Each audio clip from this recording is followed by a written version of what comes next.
915-544-KTSM, 915-544-5876, or comment online on our stream at facebook.com/Talk El Paso. It's 4 p.m. Mountain Time, and that means it's time to talk El Paso with Andrew J. Polk. Thank you all so very much for joining us here for Talk El Paso, airing live on News Radio 690 KTSM. I'm your host, Andrew J. Polk. Thank you for tuning in, however you may be doing so, be it on air, online, live, streaming through the free and reliable iHeartRadio app, or joining us over on our various social media pages, facebook.com/Talk El Paso, the Talk El Paso channel over on YouTube, Twitter @Talk El Paso, or twitch.tv, Andrew J. Polk. A few people tuning in, chiming in here already over on those channels there. Flauco Jimenez dropping that like. We do appreciate it.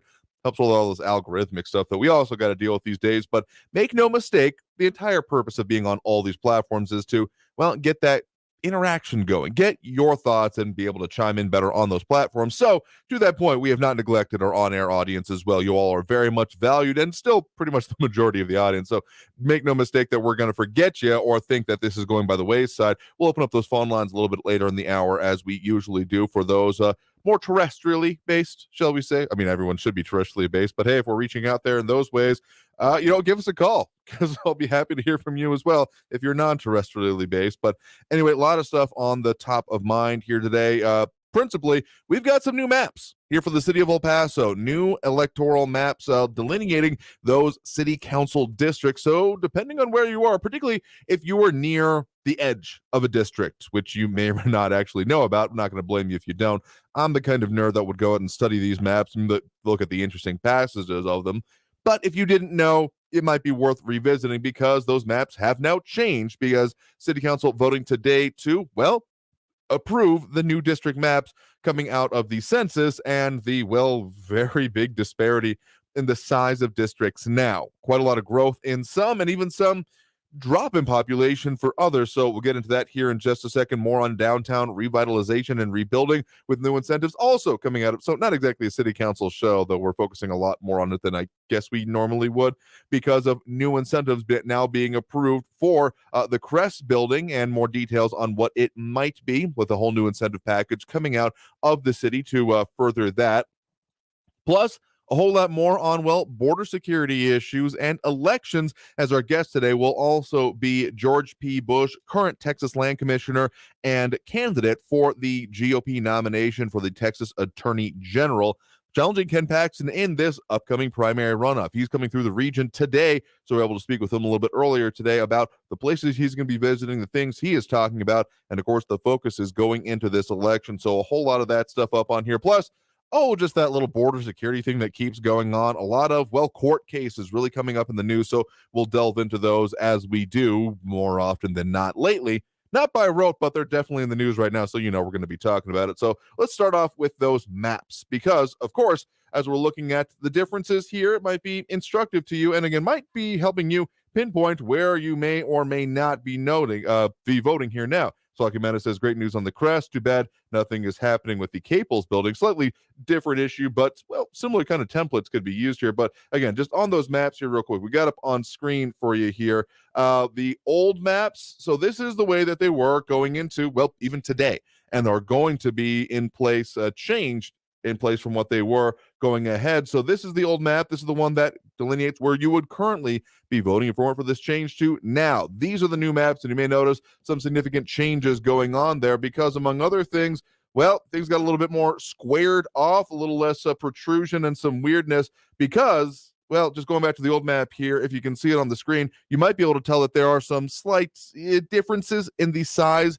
of districts. Again, for those in the radio land, basically a lot of the more central districts, kind of in proximity to or nearby downtown, and the east side, or the old east side, I guess might be a better way to put it, as opposed to the far east side, were, well, shrinking in general population. So again, compare that, the old map, to now what is the current map that you will be voting on, according to City Council, as of November. So this may change for some of those out there who were wondering who they were going to be voting for in these, because there are a handful of City Council seats, about half, a little less than half, I think, going to be on this ballot. So this may change who you're going for. Northeast getting a little bit squared off, and basically all the outskirts had to get smaller because they have a lot more people in them now. That's where the growth efforts have been within the city of El Paso. And of course, the whole county growth, that like 4% over about 14 to 16%, depending on estimations, has definitely been towards the outskirts of town. And so that's something that probably will become an issue on the city council ballot, among other things, dealing with the whole infill development. So again, you can see the full maps, delve over them for yourselves with our news partners over at KFOX 14. They've got them up right now on their story on the front page of their website, kfoxtv.com. And you can really find out, again, who you're going to be voting for. Probably won't be up immediately over on epcountyvotes.com, but I'm sure it will be before we get too close to those November elections, in which there will be, of course, some of these city council seats here. So that's one of the things going on. But again, also on that, some of that downtown redevelopment stuff.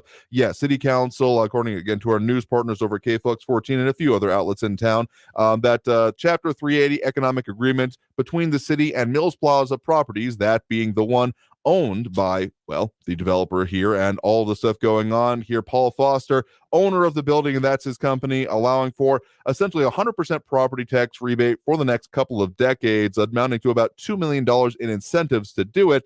And so some more of the plans coming out here about what's actually going to be involved in there. Just, I like the headline from El Paso Inc. on this. The building restoration includes a spa, food hall, and maybe a tunnel, because, of course, there are some other nearby properties that are, well, also involved in Paul Foster's downtown holdings and stuff that he has been actively moving on. I want to just make a clear line, in my opinion anyway, on previous downtown property owners, including those of, let's just say, the Crest, without naming anyone specifically, and how they dealt with it versus active use and adaptive reuse of buildings, just slightly different and probably a whole lot more important here. So the idea of them actually doing it and connecting them, an interesting one. The idea particularly of adding spa services to the hotel nearby, the Plaza Hotel, without actually having to go outside or onto the street. Meaning you could maybe stroll along there. I think we've talked about that a little bit in the past with Robbie Gray, editor of El Paso, when he's been on lately. So interesting concepts in this, making it another step towards reality. So the reason for that incentives, because there were also the county incentives the last time we talked that had already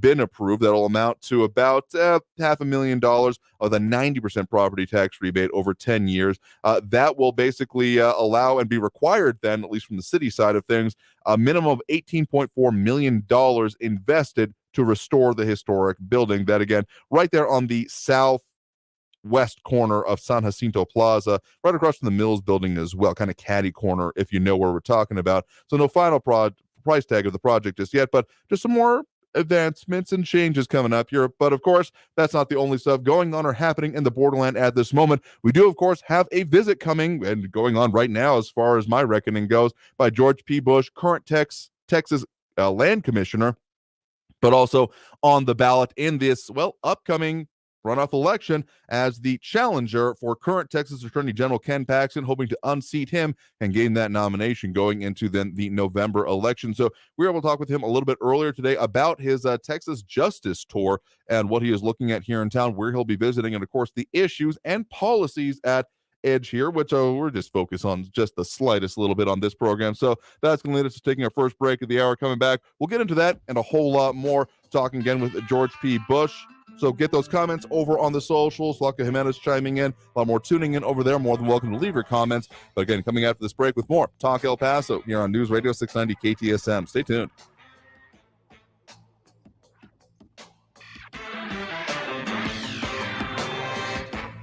If you're liking this spring weather that we're enjoying here, and even think about spending a little bit more time outside, firing up the grill is a great time, as long as the wind isn't too bad. But even then, just get yourself a nice sturdy one, and you can really get some good smoking and some good barbecuing going on. And a really great way to kick up that flavor is by going to your local source for over 40 quality flavored olive oils, balsamic vinegars, and extra virgin olive oils, enhanced flavors, because they can really help kick it up a notch and spice up your life.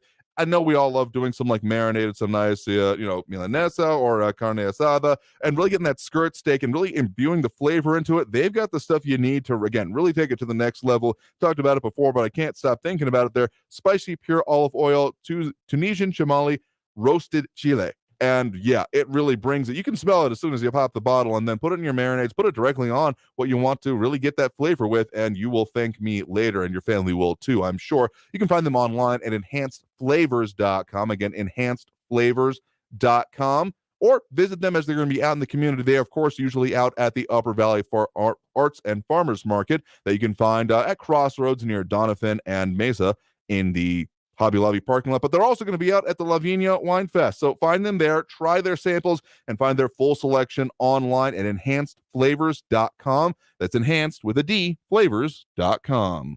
Traffic all day. News Radio 690. I-10 eastbound, watch for a crash after Cotton and before Piedras that's slowing traffic. I-10 eastbound at Sunland Park, a stalled vehicle blocking the right shoulder. There's an accident reported at Wedgwood at Edgemere. Take McRae as an alternate. And Gateway Boulevard, westbound after Zaragoza before Kessler, a crash with paramedics at Gateway and Adabel Drive. Carrie Edwards, El Paso traffic. It's $1,000 in your hand. $1,000. No NFTs or ESGs. It's $1,000 straight to you. That is awesome. Listen every hour from 9 through 5 weekdays for your chance to win. $1,000 in your hand is brought to you by Approved Auto. Drive out in your new ride in less than an hour. Get payments as low as $159 a month. Worried about your credit? Don't sweat it. If you got your license and you got a job, they smell a deal. The deals are sweeter at Approved Auto, 8498 Alameda. This report is sponsored by General Dynamics Information Technology. Are you ready for an unparalleled work experience where you see your impact every day? GDIT is hiring bilingual English-Spanish customer service representatives to deliver critical support to the government. $500 sign-on bonus available for select positions. Apply now at gdit.com/El Paso Jobs. Do you have 3 ex-wives and your current trophy wife wants a life insurance policy 3 times the size of the policies you had to purchase for your previous mistakes? If so, you need to call Big Lou at Term Provider, 800-568-2790. Big Lou is intimately familiar with your problems. And if you're 50 or 60 years old and in reasonably good health, a $1 million policy should only cost about $100 to $200 per month. Big Lou may have a solution for your previous policies as well. You may even save enough money to lighten the load on your new $1 million policy. Remember, call Big Lou. He's like you, except he's only on number 2. Call Term Provider at 800-568-2790. That's 800-568-2790. For $1 million in term life insurance that you can live with, call Big Lou at 800-568-2790. I always wanted to learn Spanish, but I never thought I'd have the time. Then I discovered Babbel. Babbel's lessons are fun. They only take like 10 or 15 minutes, and in 3 weeks, presto, you're speaking another language, like magic. I love that Babbel's lessons aren't just robots talking. They're voiced by native speakers, so you get the pronunciation just right. If you want to learn a language, there's no faster, easier, better way than Babbel. Babbel. Babbel. Go to Babbel.com to try for free. That's Babbel.com. Babbel.com. Finding great candidates to hire can be like, well, trying to find a needle in a haystack. But not with ZipRecruiter. Its powerful technology actively finds and invites qualified candidates to apply to your job. So while other companies might deliver a lot of hay, ZipRecruiter finds you the needle in the haystack. See why 4 out of 5 employers who post a job on ZipRecruiter get a quality candidate within the first day. Try ZipRecruiter for free at ZipRecruiter.com/trial. That's ZipRecruiter.com/trial. News Radio 690 KTSM. Live from the KTSM AM 690 studios, it's Talk El Paso with Andrew J. Polk. To be a part of the show, follow on Facebook at facebook.com/Talk El Paso. Now here's your host, Andrew J. Polk. Thank you all so very much for joining us here for Talk El Paso, airing live on News Radio 690 KTSM. I'm your host, Andrew J. Polk. Thanks for tuning in, however you may be doing. So a lot of ways to get at the show, particularly over on the comments. Best way to in this early part of the first hour of the program. Got a lot of comments coming in. John Browse, Lieutenant RJ Flaco Jimenez, and more tuning in, chiming in over there, primarily on the Facebook page, but also on the YouTube, RJ, on the Crest Building story that if Foster can branch off a tunnel to Juarez, he can cover all his costs in no time. Of course, that was actually brought up here. William Kell, Chief Operating Officer of Franklin Mountain Investments, in speaking with El Paso Inc., says that, yes, they've heard rumors for years of a secret network of tunnels downtown that take you all the way to Mexico and things like that. We've never been able to find it to sign off the story there. So, sure, I'm sure the tunnel myths will continue on here, but I think they're primarily focused on the retail aspects coming out of this here. But also some of the other questions coming in. John Browse has been saying, for George B. Bush, would you fight for Texas and the border like Ken Paxton is in state and federal court, adding on to there. So we spoke with him a little bit earlier today, but that's definitely a subject that we got into here. I mean, the juxtaposition of the current office holder is, well, of paramount importance for this upcoming primary runoff election, but also just the policies, just that thing we ever so slightly focus on was definitely one of the aspects that we got into here. So again, able to speak with George P. Bush, current Texas land commissioner and candidate for the GOP nomination for the office of Attorney General here in Texas, about his policies, his visit through the area, the issues he's focusing on, and what he would do about, well, all of these things, all of the above, if elected here. So again, speaking with him a little bit earlier today, have that interview for you here right now, and here it is. Enjoy. Joining me now, we have George P. Bush, candidate for the Texas Attorney General seat for the GOP nomination. Thank you very much for joining us today. Great to be with you. Absolutely. Been a while since we've had you on the program here, coming through previously before the actual official announcement, though you weren't exactly being coy about it at the time. And now, of course, we have had that election where you now in a runoff race with sitting Texas Attorney General Ken Paxton. And so you're actually going to be coming through town here today as part of an overall Texas Justice tour. So what is that focus? Where are you going with those places and on this tour? Well, we thought it was important, just like in the regular primary, to visit as many parts of Texas as possible, as many conservatives as possible, and that includes the 17,000 estimated El Paso Republicans that participated on the March 1 primary. The Texas Justice Tour will be in excess of 40 stops throughout the state of Texas, from Dalhart to the Rio Grande Valley, from Orange to El Paso. And so we were in oil country yesterday, and then in El Paso late last night, and throughout the day today. And so we're going to be talking about securing the border, backing law enforcement, confronting human trafficking, and confronting voting fraud in Texas. These are issues that have long been neglected, that requires new leadership, somebody who's going to take this role and focus on the job for Texans.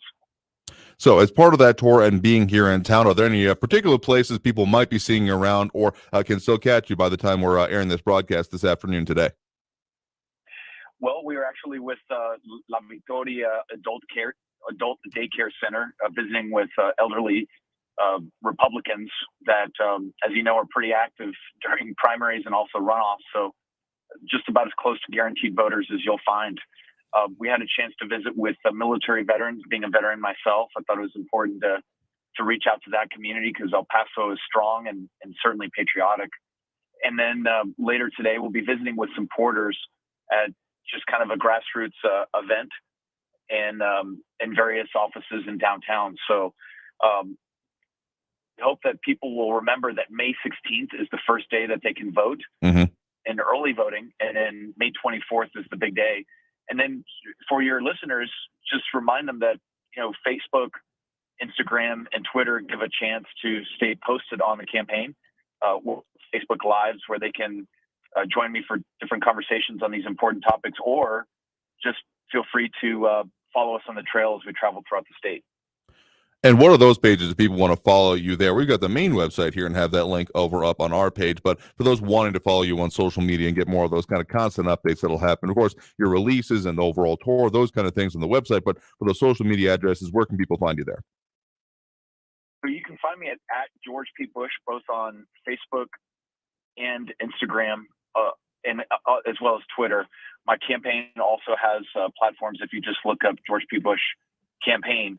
And I think what you're finding on the campaign trail is really interesting. We've been doing small testimonials from former supporters of Congressman Gomert and Justice Guzman that perhaps didn't vote for me the first time around, but are coming on board now for the runoff, because the message is pretty clear. We need to remove corruption at the highest levels of state government. And this is our last chance to do it, because I believe that a Democrat beats Ken Paxton if he is the nominee. And we just can't take that risk and liability as conservatives in Texas. So yeah, your Texas Justice Tour has three main points you're putting on there: tackling violent crime, securing our border, both a variety of issues that you've elaborated on a little bit, and then of course the third one being fire Ken Paxton. So just talking a little bit about some of what came out of the actual first primary election here, that yes, it was a semi-crowded field, more than might have been expected in just a primary race, and you came out into second place to Paxton himself here. So as you're focusing on going forward now into this then runoff primary election here. Again, those very important dates that you just mentioned, May 16th and then May 24th, early voting, and then election day itself. I mean, focusing on the candidate himself here, or I guess the sitting AG, I guess I should say, I mean, he has had some difficulties when it comes to certain legal realms involving his own office. Is that the kind of thing that you're focusing on as well as policy? Absolutely. A little of both. I think Texans need to hire me for my innovative ideas and the fact that I don't have a cloud of legal suspicion hanging over my head. I'm above reproach. I'm a Christian. I'm a father. I'm a husband. And I recognize that that is the most important title I will ever have in my life. But there are some very damaging concerns with respect to our top law enforcement officers, whether it's the 3 felony counts, maximum sentencing of 99 years potentially in a Houston court, or now the FBI investigation looking into allegations of bribery and corruption. And regardless of the merits of these cases, it just creates a cloud of legal suspicion that affects job performance. And we've seen that with the loss on Obamacare to California in the last year, antitrust litigation against Facebook, which monetizes our information and hasn't done so in a transparent way, in addition to other seminal cases, whether it's President Trump's election integrity case, among others. And so I think it's high time that we hit the reset button, go with a lawyer that's not under duress and that's focused on the job every single day and is going to fight for everyday Texans in the halls of power. Again, if you're just joining us, guest right now is George P. Bush, a GOP candidate for the Texas Attorney General nomination here. You want to find out more about him, again, his social media, but the main page, georgepbush.com. You can find him under similar names on Facebook, Twitter, and Instagram here. So when we're talking then about the policy here, I mean, something that has been very visible, particularly since, well, really the start of this year, more than not, has been the policies involving border security and all those issues. And the news conferences have been being held both by the governor at different points around the state, but also often featuring the current, again, Attorney General Ken Paxton here. And it seems very much, at least currently, that there is pretty much in lockstep between the governor and the Attorney General. If elected, how would you treat, I mean, these issues and that relationship and, tackle these issues going forward, particularly, again, focusing on border security here? Well, I'm the only one that is actually campaigning the idea of backstopping the governor's Operation Lone Star, which is an executive order to do the job that the federal government refuses to do under the lack of leadership, the America Last policies of Joe Biden.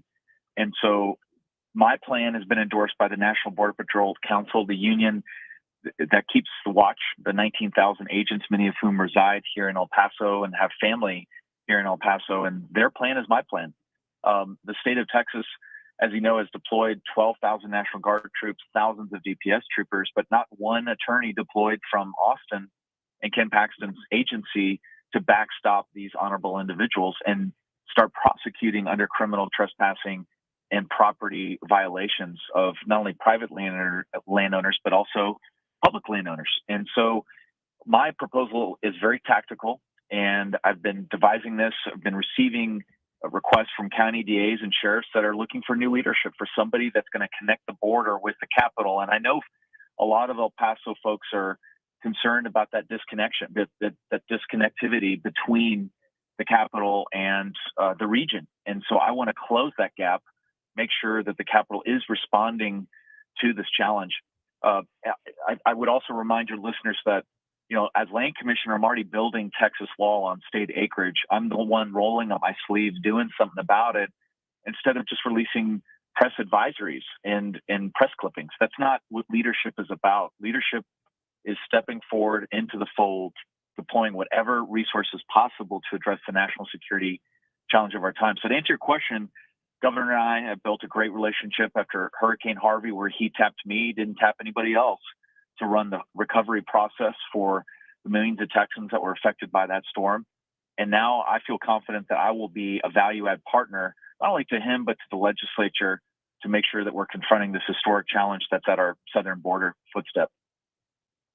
So again, just focusing again on border security for right now. I mean, there's been a lot of legal movements, challenges. The suggestion about the idea of backstopping and deploying more active resources to the area is interesting. But I mean, just in general, when it comes to border security, there have been a lot of, like you mentioned, there legalities and issues with it. And I mean, some of these things are being challenged or being requested to be challenged by other members of, say, the Texas Democrat congressional delegation. So in terms of managing this going forward, what would you say, again, besides your proposal there, that needs to be done and might be something that needs to be focused on going forward, again, in terms of Texas's border security and immigration control efforts?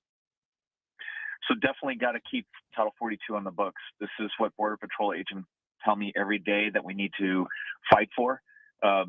It was just as we step into this discussion today, a Louisiana federal judge has granted a temporary restraining order or injunctive relief to keep Title 42 on the books. But that litigation was not led by Texas. It was led by Louisiana. It was led by Missouri and Arizona on that case. We also need to make sure that Remain in Mexico policy, or the migrant protection protocols that were implemented by President Trump, need to stay on the books and be enforced. And that's what a good attorney general can do, is develop the evidence to show that Secretary Mayorkas, that President Biden and Vice President Harris are not abiding by the law and honoring the U.S. Supreme Court decision on this case, to keep that policy in place that closes the asylum loophole that we know is being abused by hundreds of thousands of people, in some cases every single month. So yes, litigation is important. We got to win. We got to pick the right venues. We got to find standing, make sure that the cases are ripe for controversy.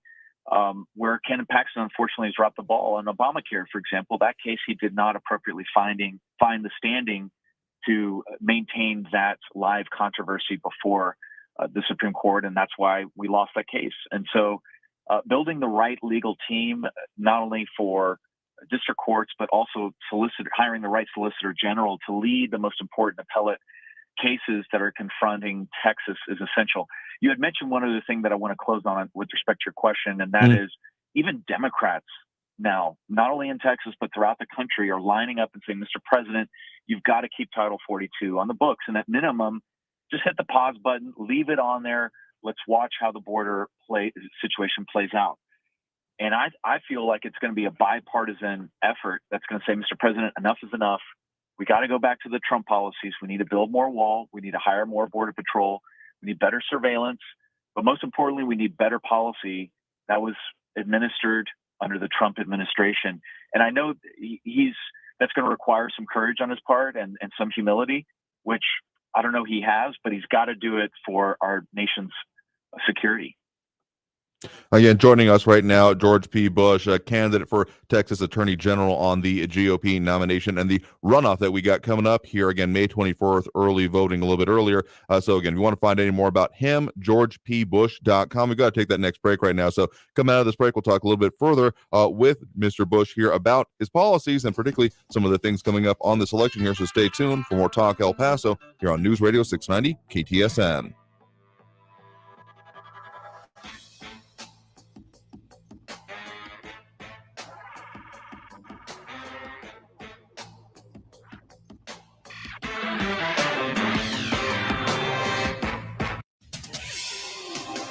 El Paso's News Radio 690 KTSM.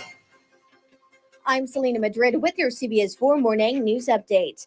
El Paso County Commissioners have teamed up with a nonprofit group to help bring crucial infrastructure to the northwest and east side of the county. A group called Dig Deep works to provide water services to millions of people across the country. This new partnership aims to bring the first water and wastewater services to families in underserved areas of El Paso County. The project will be partially funded by the federal government through the American Rescue Plan, in addition to $5 million from Dig Deep over the next 2 years. If you're looking for something to do this weekend, you can head on over to Ascarate Park for the 14th annual Run Walk for Autism. The Autism Society of El Paso is organizing this event, which connects families living with autism to crucial resources. The Run Walk is happening this Saturday. We have more information on our website at cbs4local.com. Just go ahead and click on this story. News Radio 690. Traffic all day. Got a couple of crashes on your El Paso freeways. Gateway Boulevard westbound at Lee Trevino, an injury accident. I-10 eastbound before Piedras. There's a crash that's slowing traffic. I-10 eastbound at Sunland Park, a stalled vehicle blocking the right shoulder. And Montana Avenue eastbound after Yarborough. Paramedics responding to an injury accident there. Carrie Edwards, El Paso traffic. From the KFOX 14 Severe Weather Center, this is Chief Meteorologist Sandra Diaz. Our wind shift is now out of the southeast, and that's pretty significant because what it does is it brings us a little moisture and an isolated chance for some showers or storms tonight. The bigger story, though, will continue to be more dry air starting tomorrow, and that basically means a warm up as we get through the week. Unfortunately, the winds are here to stay through the week as well, becoming breezy to windy. This report is sponsored by Staples Stores. Staples has everything your office needs at great prices. And this week, when you spend $100 on anything in store, you'll earn a $30 Staples Store bonus. Limit 1, ends 4/30. Rewards members only. And bonus must be redeemed in store. See staplesconnect.com/store bonus for details. Staples. They're here, circling over your head, and are tracking you down. You feel overwhelmed, like you can't escape. You need a solution to get your back taxes filed, to put your life back on track. You need someone who can keep the vultures at bay and work directly with the IRS to leverage every opportunity to settle your debt. Edward Areola of United Financial Services is licensed to represent you before the IRS. Don't let the IRS threaten you. You should never need to speak to them directly. Edward does that for you. United Financial Services will help settle your entire IRS tax debt for up to 85% off the original amount owed, including penalties and interest if you qualify. United Financial Services, family owned in El Paso, can be a lifesaver for you. Call 915-500-3255, 915-500-3255, or go to unitedfinancialep.com. Call 915-500-3255 now. Talk El Paso, weekdays at 4 on News Radio 690 KTSM, breaking down the impact of the news on the borderland and beyond. Brought to you in part by Mission Del Rey Southwest, Souvenirs, Gifts, and Decor. That's Talk El Paso, Monday through Friday, 4 to 6 p.m., right here on News Radio 690 KTSM. Springfest is on at Lowe's. Right now, get premium mulch for their low price of $2.98 a bag. Lowe's, home to any possibility. Selection varies by location, while supplies last. Valid 4/21/22 to 4/27/22. Excludes Alaska and Hawaii. This report is sponsored by Lowe's. News on the hour and a half. Traffic and weather all day. I don't watch television, so I get all my news from you. News Radio 690 KTSM. News Radio 690 KTSM El Paso. Live from the KTSM AM 690 studios, it's Talk El Paso with Andrew J. Polk. To be a part of the show, follow on Facebook at facebook.com/Talk El Paso. Now here's your host, Andrew J. Polk. Welcome back here to Talk El Paso, airing on News Radio 690 KTSM. I'm your host, Andrew J. Polk, joined here again via phone by George P. Bush, GOP candidate for the Texas Attorney General nomination in this upcoming runoff primary election. So thank you very much for sticking around with us here today. Thank you, Andrew, for having me. Absolutely here. And again, you're coming through town today, as a matter of fact, as part of your Texas Justice Tour, something that you kicked off a little bit earlier this month, and going to many cities across the state here and talking about three major points here, a couple of which we have covered. Secure our border, fire Ken Paxton, that being your primary opponent here makes a lot of sense, but also an interesting one, tackling violent crime. And this has been a little bit of a hard thing to pin down, particularly for our area, but increasing amount of focus on it, and even just high-level incidents increasingly coming to the very top of issues, where we have had a number of incidents, and primarily, I want to say, without having absolute numbers in front of me, involving drug deals, essentially gone wrong, that have then led to major secondary consequences, including school lockdowns and manhunts across the region here. So it's not something that it's totally firm to say that it's an absolute increase, but it certainly seems to be coming up to the forefront and causing many second-level impacts more often than in recent memory. So what kind of issues, at least statewide, are we looking when it comes to this, and what are some of the things that you're suggesting need to be done about it? Well, statewide, regretfully, the numbers speak for themselves. Last year, we saw throughout Texas violent crime escalate to an alarming proportion and approaching almost all-time records. In individual cities like Austin and Houston, Austin already broke its homicide record in 1 year, since they've been recording it since 1961, last year alone. And in Houston is currently on a projection of over 500 murders.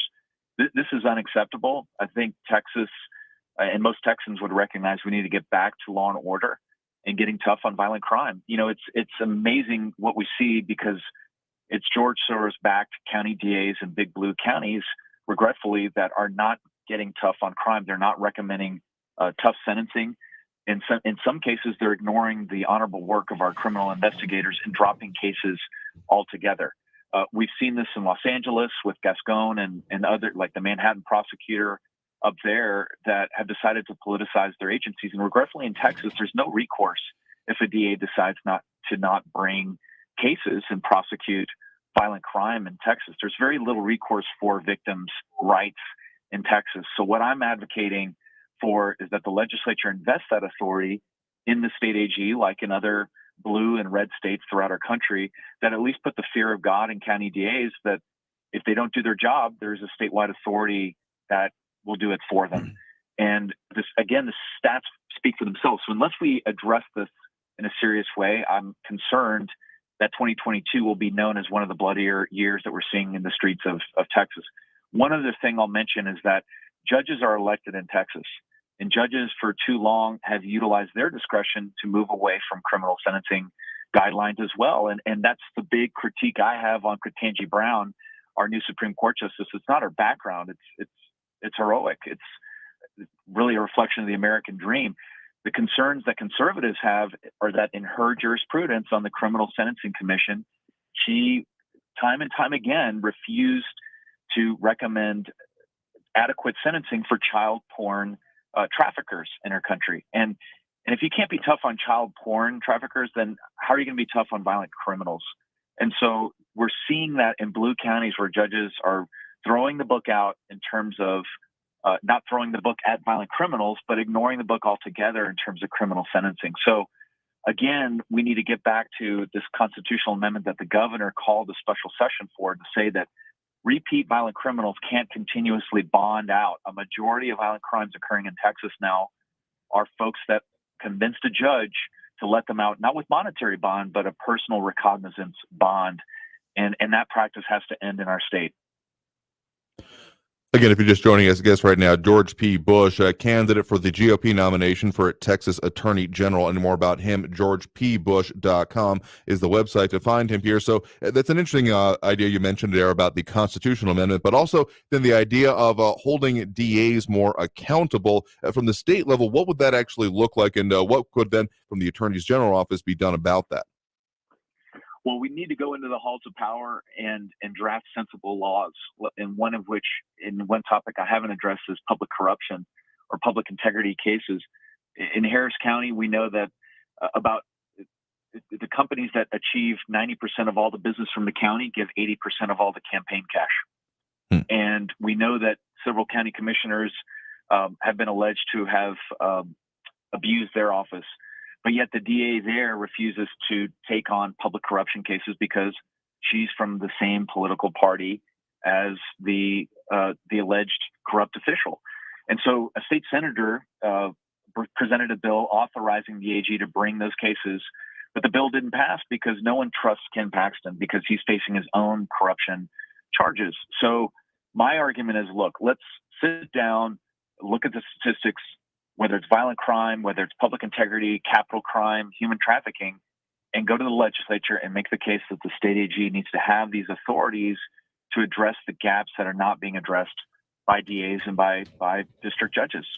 And so it's, instead of being reactionary and lamenting the fact that in Texas we're seeing a spike in violent crime and murder and homicide, and being proactive about it and knowing that we're not addressing these big issues. So it would require new legislation, but it most importantly requires new leadership in this role in the AG's office.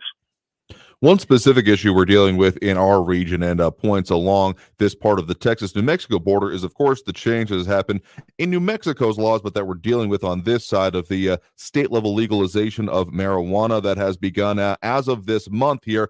And it's been a little bit quiet. It's been maybe a little bit too early to tell exactly what the impact has been on the Texas side of things, that there was much concern with local law enforcement and those kind of things about what those impacts would be, even in terms of the amount of, force having to be used. I mean, the actual manpower put out to deal with this. So in looking at that issue in this region, are there any specific issues that you're aware of or that might need to be addressed, again, if elected to office?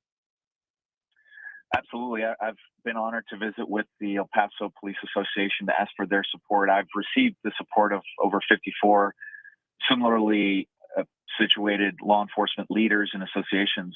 And what they share with me is that the spillover effect, not only of border insecurity, but the new narcotic trade of fentanyl and the resulting consequences that we're seeing not only in inner city areas, but rural and suburban. It's affecting all Texans. And it's amazing. A thumbnail of fentanyl spiked in Xanax and other prescription drugs are killing people and overdosing and resulting in one of the largest causes of death among 18 to 45-year-olds, not only in Texas, but throughout our country. And so you're absolutely right. Morale, recruiting is at an all-time low. I know vacancies are available there, and it's really hard to attract first responders, not only law enforcement, but firemen. I couldn't be more honored to receive the endorsement just yesterday from the Texas State Firefighters Association. But make no mistake, the border situation regretfully is putting that much more on the shoulders of our law enforcement tactically, and also on the balance sheet of local El Pasoans in terms of whether or not they're going to get the reimbursements from the state, let alone from the federal government, for dealing with the consequential effect of what's happening with the lack of federal immigration policy. And so I'm going to work and leverage the platform to continue to advocate for the state of Texas, for border communities, to make sure that law enforcement officials are made whole and at a minimum have the resources necessary to enforce the laws on our books, which are increasingly becoming more complicated, difficult, and regretfully seeing that DAs and judges, as we talked about before, are not helping them in these efforts. One final note on that, just that one of the concerns has been, particularly again with marijuana coming across the state boundaries between Texas and New Mexico, that there aren't even necessarily enough resources, testing resources specifically, to be able to test anything on that kind of misdemeanor amount. It would have to be those larger cases, the actual trafficking cases, the only ones that really there's room within the state testing labs to deal with. Is that something that you're wanting to address, or is that on your radar as you're again campaigning and again, if elected at office, would take action on? Absolutely, because a lot of the opponents to this say, well, under judicial economy, we shouldn't prosecute misdemeanor cases. But we definitely need to get, again, tougher on the large-scale trafficking, folks that are abusing the loopholes, whether it's transiting marijuana across state borders or fentanyl across state lines and or national lines. That is a reflection of what a community views as people that are perpetrating harmful activity to our youngest people. Look, with digitization of transactions, we're finding that young kids on TikTok and Facebook and Instagram are purchasing narcotics, and this has got to end. We've seen in Travis County, for example, a DA refused to prosecute any narcotics claims or any marijuana cases. That's unacceptable, and we hear from law enforcement that if you're going to commit a crime, do so in blue counties, not in red counties, because they're actually going to sentence you accordingly and prosecute you and put you away. Again, joining us right now has been George P. Bush, a candidate for the GOP nomination for Texas Attorney General. Anything about him, his platform, the tour he's on and coming through town here today, georgepbush.com. So, George, thank you very much for taking the time to speak with us about these issues, your campaign, and again, those early voting dates coming up and the election day coming up here a little bit later this month here today. Appreciate it, Andrew, and I'm hoping El Paso turns out a good vote starting May 16th all the way to May 24th. Again, thanks to George P. Bush for visiting with us today. We have got to end up taking that next break right now. Going to get out to the last segment of the show here, but we will go ahead and open up those phone lines as we do at this point during the show usually. That number to call, 915-544-5876, 915-544-KTSM. Back after this break with more Talk El Paso here on News Radio 690 KTSM. Stay tuned.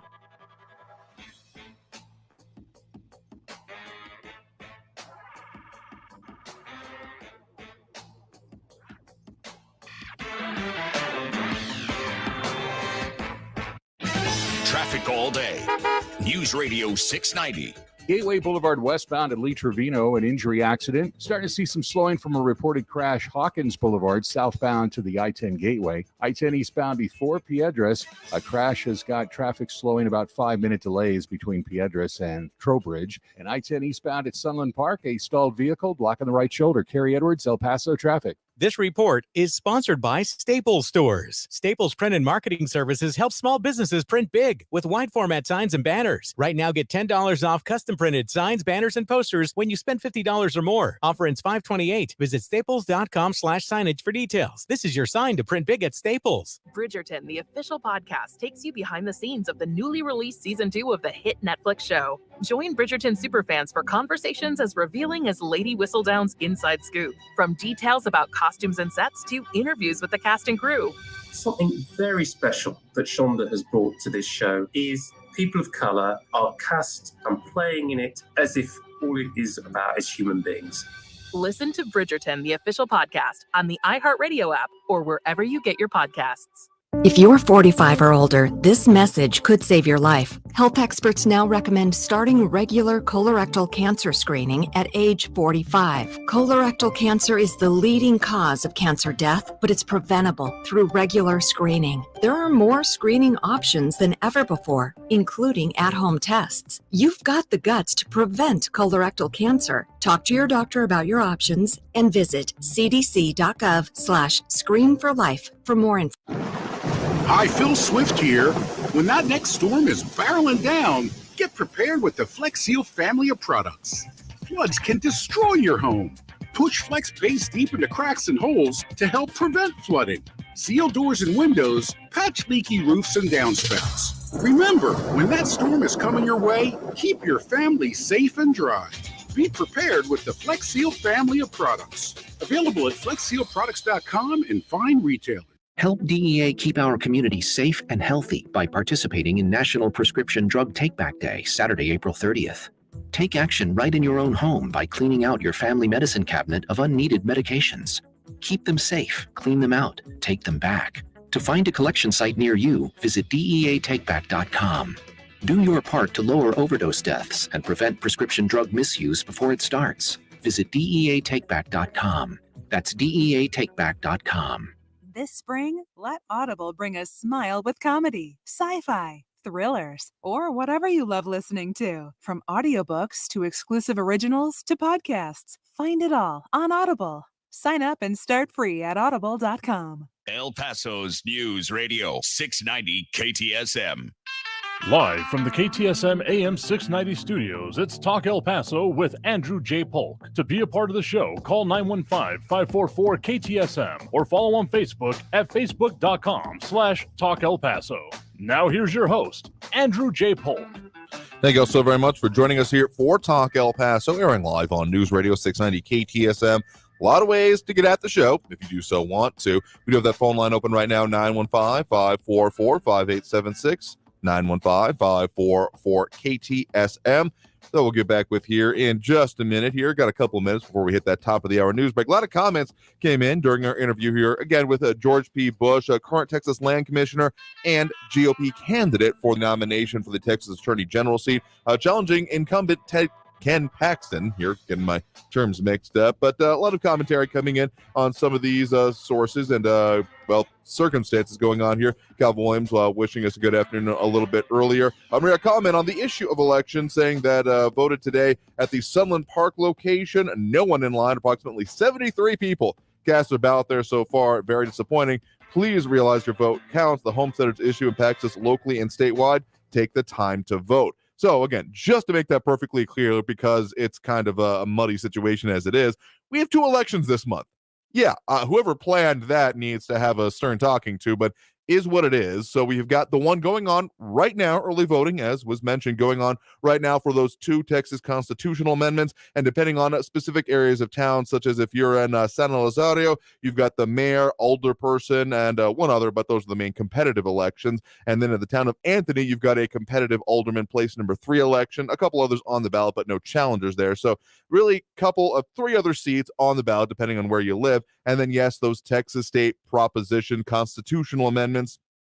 One, changing part of the formula essentially for school funding from taxes more on ad valorem and those kind of imposed taxes as opposed to just off of property taxes. And again, that number two that's getting a lot of focus on it, that would change the ad valorem taxation for public school purposes from $25,000 to $40,000 for the homestead exemption. So that could change the formula for a lot of people out there. Some of the groups I'm seeing, one that I'm just because we're talking about this kind of stuff. What is it?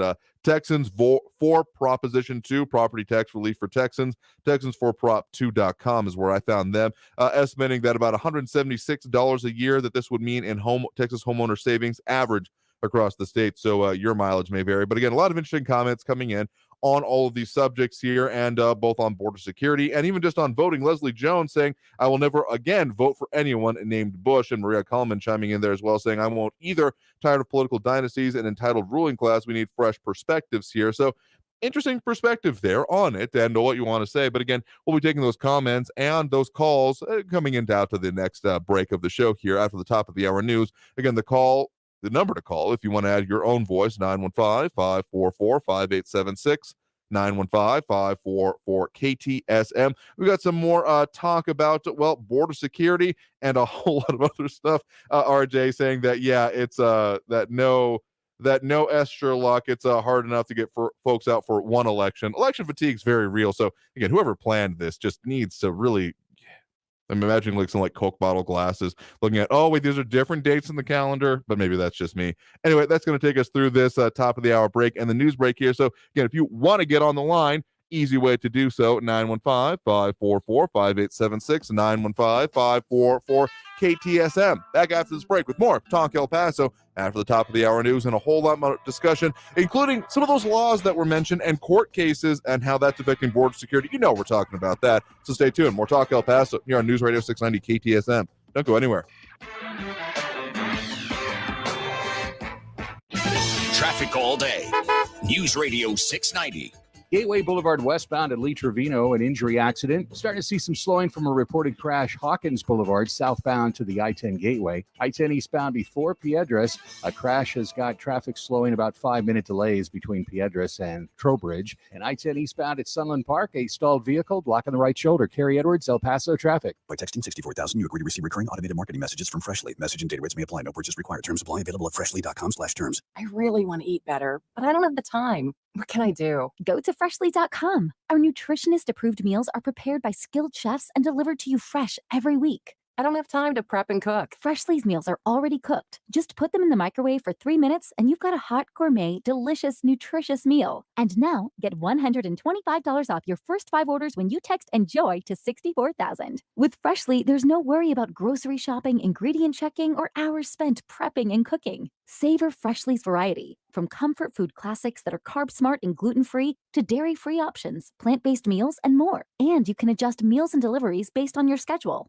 A healthy, delicious meal in 3 minutes? I have time for that. That's Freshly. And now get $125 off your first 5 orders when you text ENJOY to 64,000. Text ENJOY to 64,000. That's ENJOY to 64,000. Freedom of speech lives here. To me, freedom of speech is being able to say anything you want. El Paso's News Radio 690 KTSM. At Children's Cancer Research Fund, we believe a world without childhood cancer is possible. But it takes all of us. And whether it's developing a groundbreaking treatment or helping a girl realize her dream, everyone has a role in a child's cancer journey. Just ask researcher Brandon Moriarty about his latest breakthrough, a genetic biomarker treatment. Children's Cancer Research Fund is a great organization. They provide funding to really dig deep into the research and make more progress. We were able to start a clinical trial that's led by Emily Greengard. The hope is that these types of therapies are going to be more effective and a lot better tolerated, a lot more safe for the patients. People ask me how I keep a smile on my face. It's easy when you have so many great people that take care of you and support you. To find out how you can be a part of the child's cancer journey and a part of the cure, visit childrenscancer.org. News on the hour and the hat. Cancer Traffic and weather all day. News Radio 690 is KTSM AM El Paso, an iHeart radio station. NBC News Radio, I'm Brian Shook. The Dow Jones Industrial Average nosedived more than 800 points on global growth worries. All three major indexes tumbled, with the Nasdaq falling nearly 4% ahead of big tech quarterly reports. Two key Democratic senators have started talking about inflation and tax hikes. West Virginia's Joe Manchin supports raising the corporate tax rate to reduce the deficit. Senate Majority Leader Chuck Schumer told reporters the best way to curb inflation is to undo a lot of the Trump tax cuts and raise rates on the nation's wealthiest people and corporations. The former CDC director under ex-President Trump says the Biden administration is causing confusion.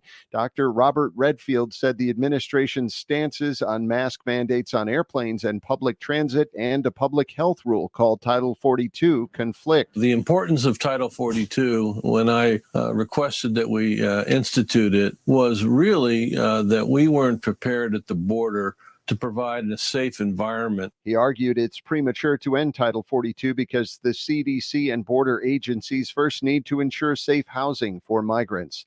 The mother of a Missouri teen killed on an Orlando amusement park ride says she's heartbroken over her son's death. Lisa Taylor has more. Nikia Dodd spoke this morning at a St. Louis news conference and said she wants 14-year-old Tyree Sampson to be remembered as a loving young man. Dodd's remarks came one day after her family filed a wrongful death lawsuit against Icon Park, where the teen died after slipping off a drop tower ride. Dodd says she wants the freefall ride shut down. Southern Colorado Congresswoman Lauren Boebert apparently spent time with the White House over the 2020 election. Court filings show an aide to former Trump Chief of Staff Mark Meadows told a congressional committee earlier this year she had seen the Republican at a meeting.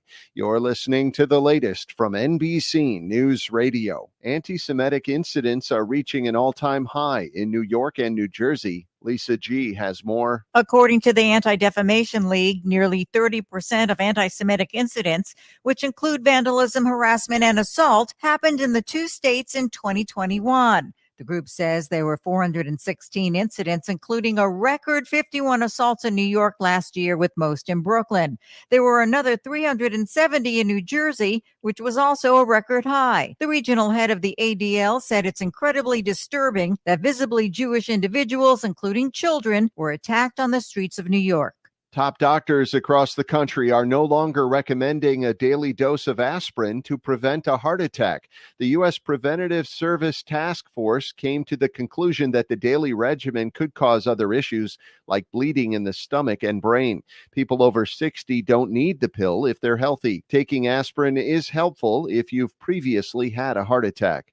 A Florida sheriff says there's nothing wrong with homeowners shooting intruders to, quote, save taxpayers money.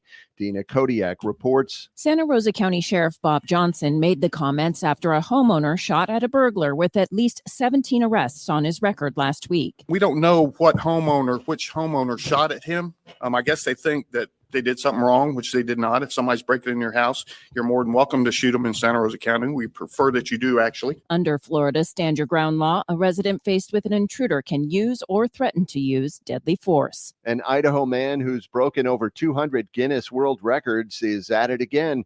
David Rush recently recaptured his record for longest duration balancing a chainsaw on the chin. Rush first set the record in 2016 after balancing the powered tool for 3 minutes and 1 second. This time he held out for a total of 37 minutes and 56 seconds. Brian Shook, NBC News Radio. Now, your chance to win $1,000. Just enter this nationwide keyword on our website. Spring. That's spring. Enter it now. This report is paid for by NHTSA. Leaving a child in a hot vehicle can lead to their death very quickly. If you see a child left unattended, call 911. If the child looks unresponsive, do what it takes to get him or her out safely. Brought to you by NHTSA. Anyone can get long COVID, even Rob, age 22. I got COVID in September of 2020, and a few weeks later, I started to have long-term problems. I used to run 5 to 6 miles a day. Now, when I walk up a flight of stairs, I'm gasping for air. It feels like my brain is clouded and I can't think straight. Getting vaccinated against COVID-19 is the best way to prevent long COVID. Find vaccines near you at vaccines.gov. Paid for by the U.S. Department of Health and Human Services. Sure, you can use your phone to call a radio station. Revolutionize the way you talk to us. Introducing the TalkBack mic inside the free iHeartRadio app. Here's how to use it. Just listen to your favorite iHeartRadio station on the app. When you have something to say, tap the TalkBack mic and record your message. You can even listen back to make sure your message sounds perfect. After all, it could end up on the radio. Talk to your favorite iHeartRadio stations with one tap, only on the free iHeartRadio app. iHeartRadio. Welcome back to the Dog Show. Up next, we have Satchmo. Satchmo is a member of the Shelter Pet Group. That's right, a group known especially for their couch snuggling, ball chasing, face licking, and of course, companionship. Now let's see him in action. Look how he makes eye contact with his person. That's actually known as the treat stare. How intuitive, and now he appears to be excitedly turning in circles. The happy dance will come in with this group. But really, the best way to know an amazing shelter pet like Satchmo is to meet one. Visit theshelterpetproject.org today. Adopt. Brought to you by Maddie's Fund, the Humane Society of the United States, and the Ad Council. News Radio 690 KTSM. Live from the KTSM AM 690 studios, it's Talk El Paso with Andrew J. Polk. To be a part of the show, call 915-544-KTSM or follow on Facebook at facebook.com/Talk El Paso. Now here's your host, Andrew J. Polk. Thank you all so very much for joining us here for Talk El Paso, airing live on News Radio 690 KTSM.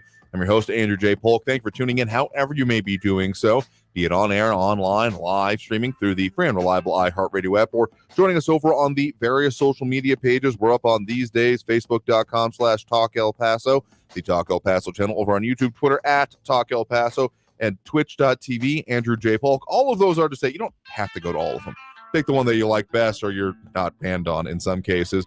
Or we'll see how that works out in the future here. Yes, very aware of the Twitter controversy and what's going on with it, and have some thoughts about that, but we might save those for Friday more than not after going through the news of the day yesterday. But we're up on all those because you can chime in. A lot of comments coming in on a lot of going stuff on here, including Calvin Williams, RJ, John Browsleton, Leslie Jones, Maria Coleman, more tuning in, chiming in over there, Flaco Jimenez a little bit earlier. A lot of stuff going on in our area here, Fred Marcus as well. But we, of course, have that phone line open right now. That number to call is 915-544-5876, 915-544-KTSM. If you want to chime in on the show, going through some of the comments here. Calvin Williams saying Bob Johnson is his new hero, based off that news update there. Just as a note on that, because Texas does have some similar-ish kind of, official laws. I mean, the castle doctrine here, it means that it's still not a good idea to shoot first and ask questions later in case you've got, say, a teenage person sneaking back into the house that is out past curfew, or an elderly person may not be of total mental capacity. I'm just saying, if you're going to practice marksmanship, make sure you're practicing judicious marksmanship and target identification. That's all I'm really going to say about that here.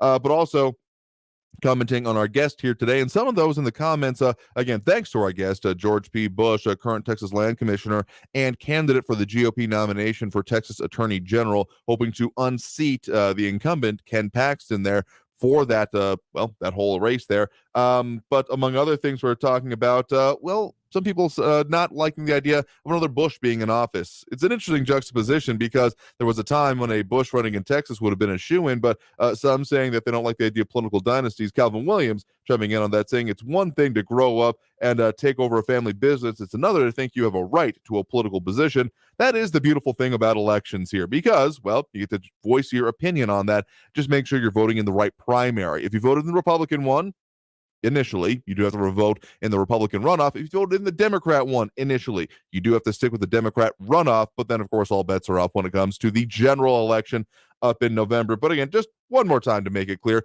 we are in an election right now. That is the Uniform and Constitutional Amendment election, primarily for the cities of San Elizario, or towns of San Elizario and Anthony. You've got a couple of competitive seats on each of y'all's ballots for city seats, but also across the state of Texas, those two constitutional amendments. That election going now through, I believe, the end of this month here. So just keep your eye on that because, the election day, May 7th here, so coming up. So, yes, through the end of this month, and then early voting through May 3rd. So just keep your eye on that. And then we have the runoff election again. The 16th early voting starts there, and then the 24th is the actual election day. So just kind of keep it clear and make sure you know what's on the ballot and who you can be voting for. just ever so slightly important here. Some more comments, particularly on border security, also coming in here. Clearly, John Brazelton saying that the Texas National Guard needs to place a ton of razor wire along areas without a border wall.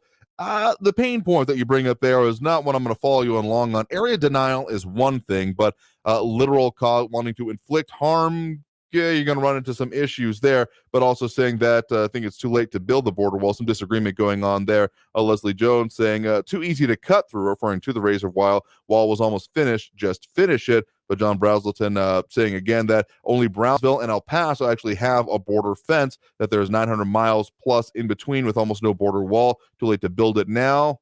And that there's, the Title 42 issue. So that brings us directly to what we're looking at with those coming in here, because, of course, we've got a number of court cases dealing with that nowadays. Among other things we have, as was mentioned actually by George P. Bush here, that there is the decision that has come out of a judge in Louisiana temporarily forcing the Biden administration to keep Title 42, title of the article from the Texas Tribune. Federal judge plans to temporarily force Biden administration to keep rule that turns migrants away at the U.S.-Mexico border. That is, decent title for a general audience, but we're, of course, no stranger around this area and on this program to talking about Title 42, that Trump-era policy that is based on pandemic restrictions, keeping supposed to be more or less everyone out, but of course we are knowing the porosity of that policy even as we were getting to this point, but still being seen as a net benefit by a lot of proponents of keeping of some semblance in place, but also being seen by detractors as something that doesn't fit otherwise U.S. policy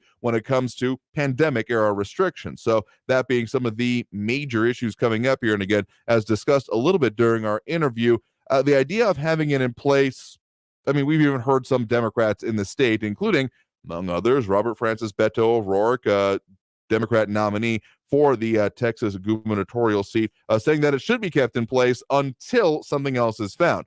Now, of course, I've said a lot about the fact that that replacement is kind of the overlooked part, and there's a little bit of almost magical thinking seeming to go into that. The idea of, the opportunity will present itself, I'm sure, seems to almost be the background on this, and that's just incredibly frustrating to me.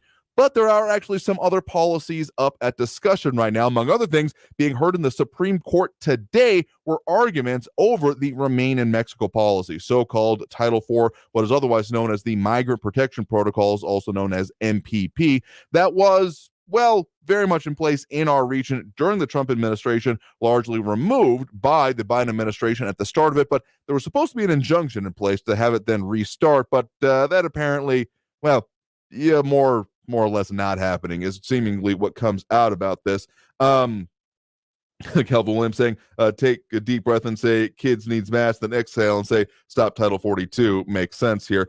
Again, that's some of the policy going on about this, but even beyond that, even the dichotomy of whatever U.S. restrictions or official policy are versus the Title 42 policy when it comes to the border here, that's almost not the major focus when we're talking about resources and officials in our region bracing for the impact of this, because again, just from the, let's call it the marketing standpoint, the idea of there being just nothing in place, and also because really we're going back to, I believe, technically Title 8, which is the admission policy, but even beyond that, there is no essential border security policy of what to do. We're back to essentially status quo from, honestly, even pre-Obama administration, if we really want to think about it and go back that far, of this whole, again, I hate the phrase because we're referring to human beings, but it's the most descriptive and pithy one we've got so far. The idea of catch and release is what's going to be in place. And the overwhelming nature of that, already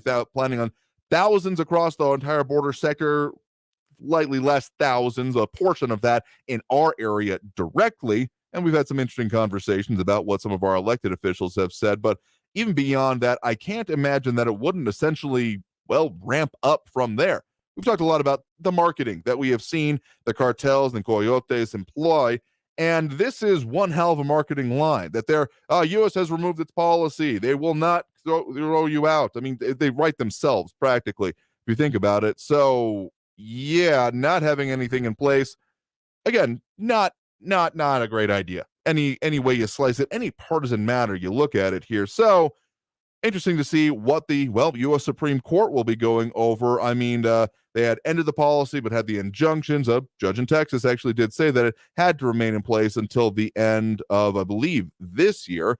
Well, restarted as of end of last year, more technically, I want to say. So those arguments, not exactly going to be the solution for now, but probably my expectation that this might be a rallying point of policy. We've talked about ones that have been put forth in, the lawsuits against that Louisiana judge, but then also some laws, including ones that have been talked about and put forth by Texas Senator John Cornyn, saying that there has to be a hold on the removal of Title 42, essentially until another policy is in place. So these decisions, including the ones that have been heard from yesterday, and among others, this whole Supreme Court session going on right now, probably won't see any decisions coming out of that because they all come out kind of rapid fire until June. So short-term fix, this is not.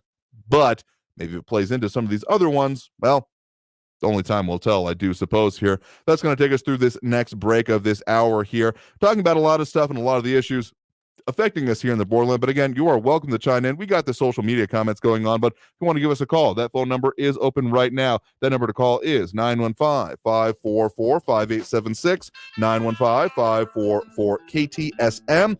Back after this break with more Talk El Paso here on News Radio 690 KTSM. Stay tuned.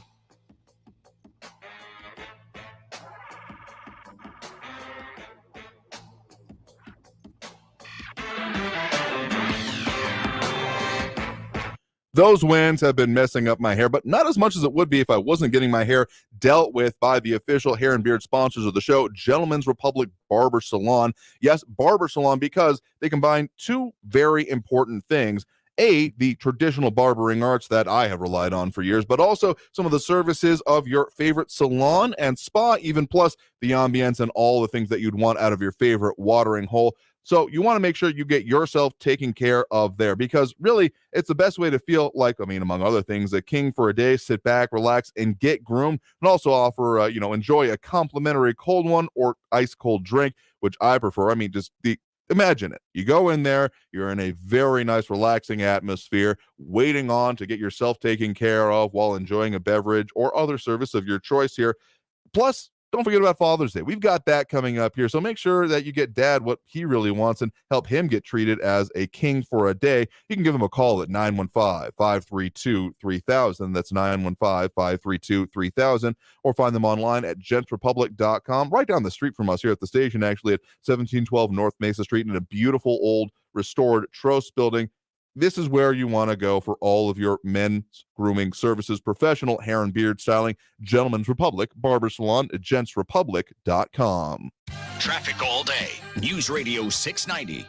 El Paso Fire is at the scene of an accident in Zaragoza northbound at Americas Avenue Border Highway. I-10 eastbound at exit 19, a disabled truck is blocking the left lane. It's a semi. I-10 eastbound between Piedras Street and Trowbridge, you've got about a 5-minute delay, slow traffic from an earlier crash. And Montana Avenue eastbound after Yarborough, watch for an injury accident still being worked on by paramedics. Kerry Edwards, El Paso traffic. This report is sponsored by General Dynamics Information Technology. Are you ready for an unparalleled work experience where you see your impact every day? GDIT is hiring bilingual English-Spanish customer service representatives to deliver critical support to the government. $500 sign-on bonus available for select positions. Apply now at gdit.com/El Paso Jobs. From the host of the hit true crime podcasts Dr. Death and Bad Batch comes a brand new, unbelievable story. Sympathy Pains investigates the shocking tale of one woman, a former nurse, who spent nearly 20 years faking illnesses and tragedies until her victims confronted her on national television. Sarah DeLashmit told people she had leukemia or muscular dystrophy, even Ebola. She knew enough to be convincing, but it was all a lie. Listen to Sympathy Pains on the iHeartRadio app or wherever you get your podcasts. I always wanted to learn Spanish, but I never thought I'd have the time. Then I discovered Babbel. Babbel's lessons are fun. They only take like 10 or 15 minutes, and in 3 weeks, presto, you're speaking another language, like magic. I love that Babbel's lessons aren't just robots talking. They're voiced by native speakers, so you get the pronunciation just right. If you want to learn a language, there's no faster, easier, better way than Babbel. Babbel. Babbel. Go to Babbel.com to try for free. That's BABBEL.com. Babbel.com. If your office is reopening, Staples has you covered. With office essentials like snacks, water, and coffee for the break room? Staples has you covered. How about custom printing and office supplies? Covered. And what about savings? Staples has you covered there too. And now save even more, because this week when you spend $100 on anything in store, you'll earn a $30 store bonus. Huh, that should cover it. Staples, the working and learning store. Limit 1, ends 4/30. Rewards members only. Bonus must be redeemed in store. See staplesconnect.com/store bonus for details. Research shows people remember radio ads that remind them of the past. So to help you remember that Liberty Mutual Insurance Company customizes your home insurance so you only pay for what you need, here's an ad that'll really take you back. Back in my day, I heard a voice from the radio say, Liberty Mutual customizes my home insurance so I only pay for what I need. I'm getting on in years now, but heavens to Betsy, there are some things an old fella like me just never forgets. Only pay for what you need at libertymutual.com. Liberty, liberty, liberty, liberty. Kids dream big. Protect your child's dreams by keeping them healthy. If your son or daughter is age 11 or 12, the American Cancer Society recommends giving them the HPV vaccine to help prevent HPV cancers later. Learn more at cancer.org/dreambig. News Radio 690 KTSM El Paso. Live from the KTSM AM 690 studios, it's Talk El Paso with Andrew J. Polk. To be a part of the show, call 915-544-KTSM or follow on Facebook at facebook.com/Talk El Paso. Now here's your host, Andrew J. Polk. Thank you all so very much for joining us here for Talk El Paso, airing live on News Radio 690 KTSM. I'm your host, Andrew J. Polk. Thanks for tuning in, however you may be doing so. A lot of ways to interact with the show. Of course, we've got that phone line open right now for us, all of us terrestrial-based, but if you're particularly on, terrestrial radio, to be more specific, that number to call if you want to chime in, 915-544-5876, 915-544-KTSM. A lot of comments coming in over on social media, RJ on the YouTube page, but a main page, facebook.com/Talk El Paso. It's main in that it's where most interactions happen and the one we've had up the longest. So, yeah, de facto anyway. Calvin Williams, Fred Marquez, John Browsett, Leslie Jones, Maria Coleman, and more tuning in, chiming in over there. Flaco Jimenez a little bit earlier and dropping those like Monica Cervantes and Flaco Jimenez. We do appreciate it. Helps with the algorithmic stuff here. Just getting the message out about the discussion about the things we got going on here in the borderland. RJ saying that totally agree with the ladies on our, interview with the candidate today, George P. Bush, going on for him to say that Bushes are basically Rockefeller Democrats and globalists, reading lips, mission accomplished, and other lies make it hard to believe them. Now, we don't endorse candidates on this show. We talk about all of them in equal measure, more when they're in the news or we have them in interviews, but we make them more or less available. But more specifically, I guess I'm just a little bit surprised at the response coming on this because, again, I remember a time when the last name Bush would have been considered very powerful and almost a shoo-in in Texas. So to see that changing, even if just in the most avowed members and, vocal members of the show here talking about it, just is mildly surprising. Don't have a hand in this fight or an iron in this fire, but it's just fascinating why we talk about these things. Also dropping that like Calvin Williams. Do appreciate it. But let's get those phone lines now. Again, that number to call, 915-544-5876. 915-544-KTSM. We do have Raul in the Northeast on the line here with us right now. Raul, thanks for joining us. Hey, Andrew. Interesting. I recall the day when most Republicans were all in with George Bush II, stay the course in his stupid, unneeded war in Iraq.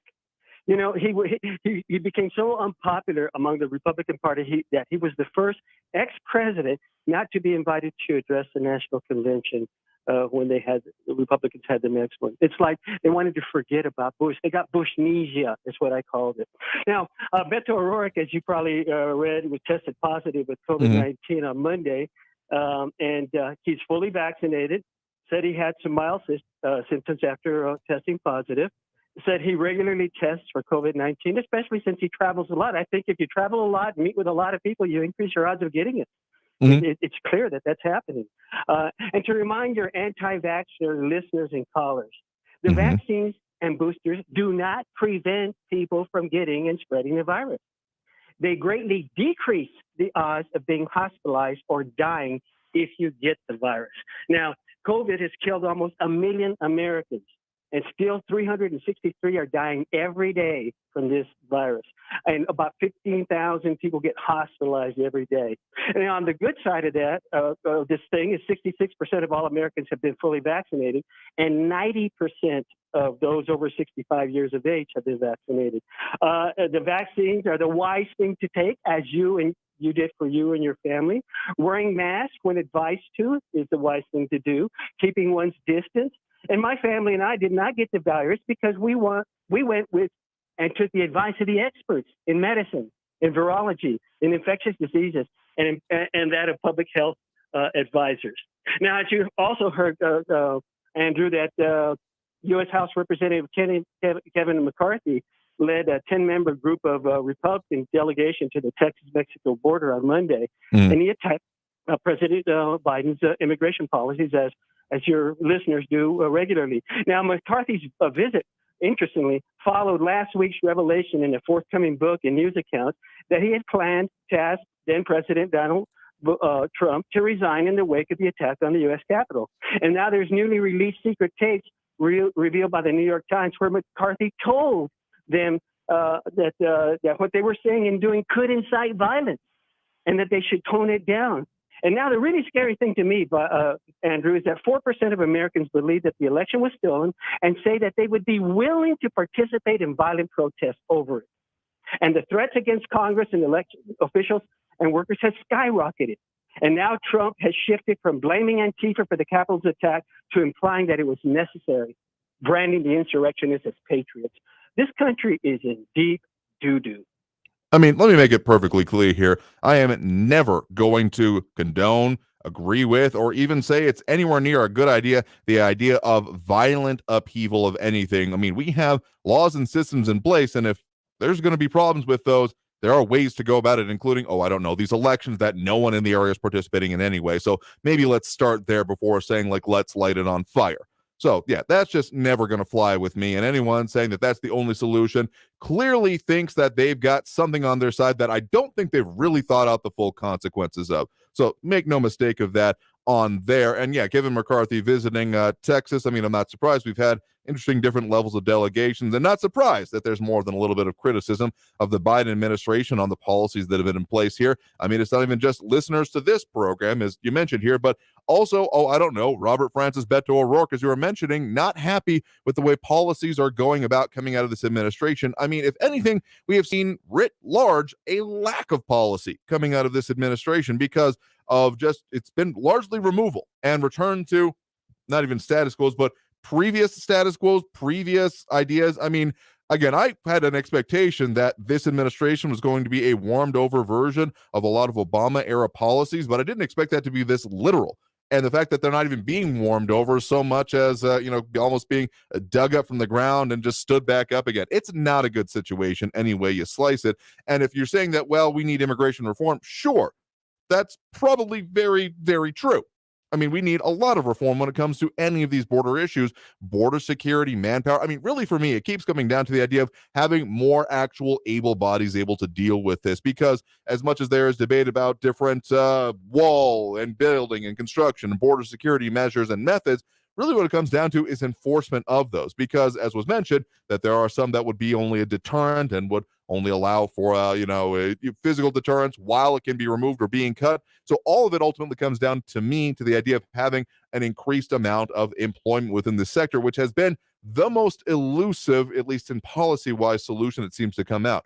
A lot of talk about physical security, a lot of talk even about technology, but it all comes down to who was then going to act on that, barrier and enforcing it, or the information, the intelligence, essentially, and who's going to enforce that. So missing that, I'm not even necessarily seeing a lot of opposition across the aisle to that idea from either side, though when one side brings it up, the other invariably has to then say, no, you can't do it that way, we have to do it our way. So we're still going in circles on this issue, but I feel like if we came up with the right idea in the right way, maybe there'd be a way to do it. But again, bipartisanship is a 4-letter word in DC these days, so I'm not going to hold my breath on it, even if we are waiting with bated breath in this area for viable solutions. So I think it's unfortunately come down to the potential for the Supreme Court case that will probably not be getting the decision out until June.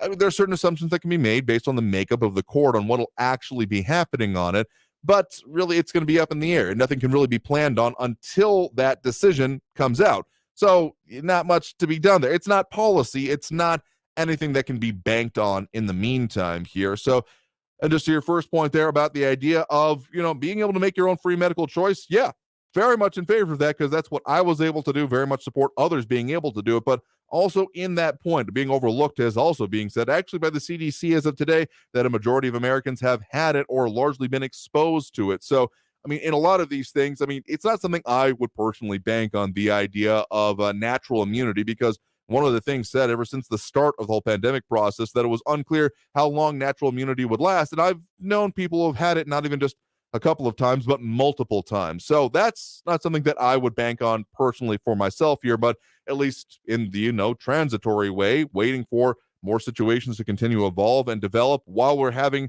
the immediate aftermath of some of these infections, it could be factored into this. Again, I think the U.S. is decently well positioned now. It's taken a long time to get here. And I do think it's worth pointing out that, of course, the vaccine and Operation Warp Speed came out of the previous administration, so setting the groundwork for where we are now, but also a lot more development has happened, a lot more just knowledge and it's essentially intelligence in its own way about this disease. So something that keeps being said in this current non-wave, I think is the best way to put it, is that we are looking at a lot of people that are getting exposed. I mean, new exposures happening on the order of thousands or tens of thousands of days, but hospitalizations remaining actually at the lowest point during the pandemic so far. So I think we're decently well positioned, and I think that's at least very partially and very strongly coming out of individuals making their own decisions. And I think that's the best way to go about this. This whole carrot and stick method, I don't think ever was going to work because we're not animals. We are humans.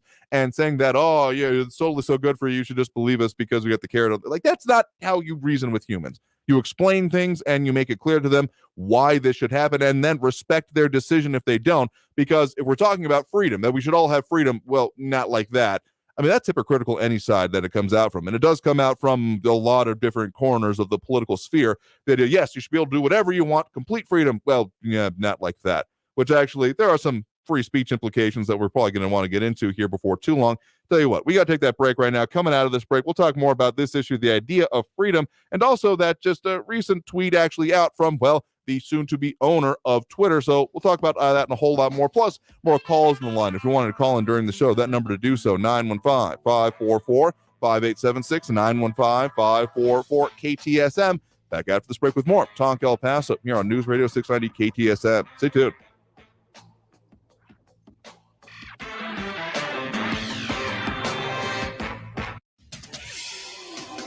El Paso's News Radio 690 KTSM.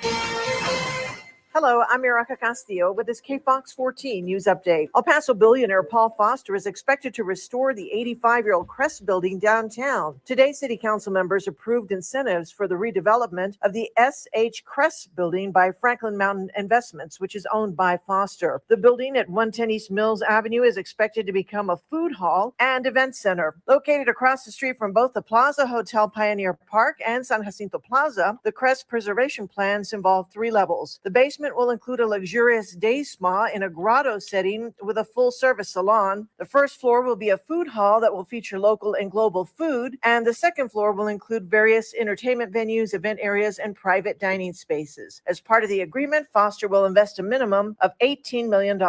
I'm Erica Castillo with this KFOX 14 news update. News Radio 690. Traffic all day. Got some slow traffic on the 10 eastbound between Piedras and Paisano with 5 to 10 minute delays. I-10 eastbound at exit 19, a stalled vehicle is blocking the left lane. Zaragoza northbound at the border highway, an injury accident. And you can avoid the congestion downtown at El Paso Street and Overland and take Stanton or San Antonio instead. Carrie Edwards, El Paso traffic. From the KFOX 14 Severe Weather Center, this is Chief Meteorologist Sandra Diaz. Our wind shift is now out of the southeast, and that's pretty significant because what it does is it brings us a little moisture and an isolated chance for some showers or storms tonight. The bigger story, though, will continue to be more dry air starting tomorrow, and that basically means a warm up as we get through the week. Unfortunately, the winds are here to stay through the week as well, becoming breezy to windy. This report is sponsored by Allstate. Are you a safe driver? Are you looking to save money? With DriveWise from Allstate, the safer you drive, the more you can save. At Allstate, better protection costs a whole lot less. Visit allstate.com or call an agent for a quote today. Talk El Paso, weekdays at 4 on News Radio 690 KTSM, breaking down the impact of the news on the borderland and beyond. Brought to you in part by Mission Del Rey Southwest, souvenirs, gifts, and decor. That's Talk El Paso, Monday through Friday, 4 to 6 p.m., right here on News Radio 690 KTSM.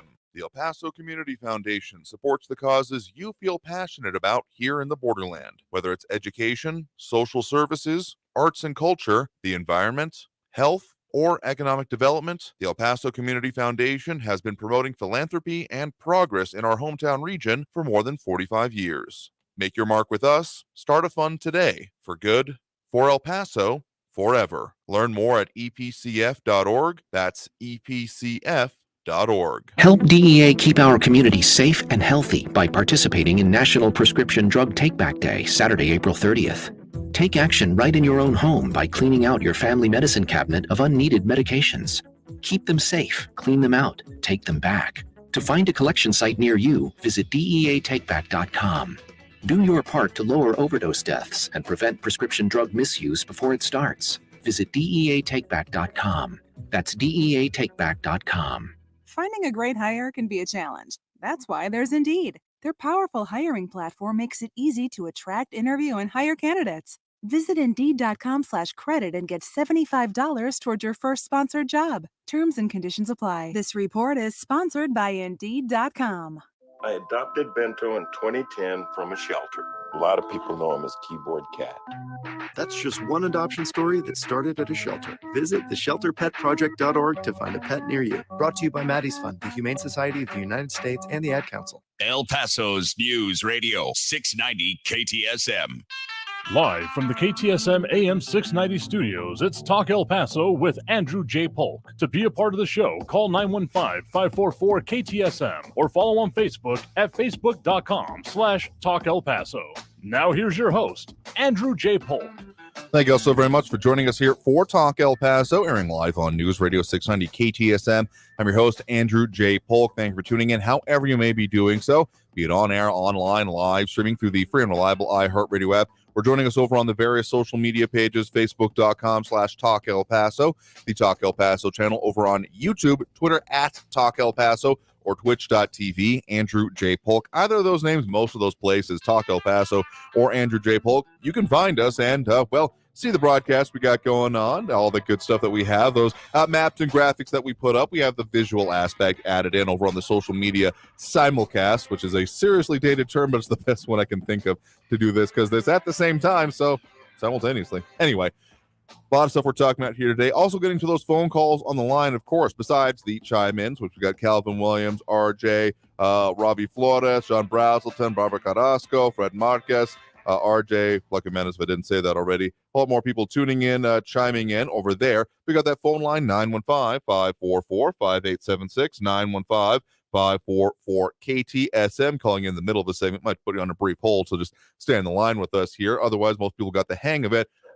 Also dropping those likes over there, we do appreciate it. Robbie Flores, Calvin Williams, Monica Cervantes, and Flaco Jimenez. This helps with the algorithmic stuff and helps us get the word there about having live local talk radio here in the borderland. Just that ever so slightly, important to me thing. Anyway, you're welcome, of course, open to your opinion on it, and that's why we take those calls here. So again, 915-544-5876, 915-544-KTSM. Calvin Williams saying, I'd like to tell you what I think about freedom of speech, but I am not allowed. Again, if you're calling in on the line, just watch the deadly words, but otherwise we take the comments and we take on all comers here. Some other things being talked about here. Robbie Flores chiming in. John Brazelton concerned about the boosters here. Barbara Carrasco is saying that Elon Musk, the new Trump for the radical left here.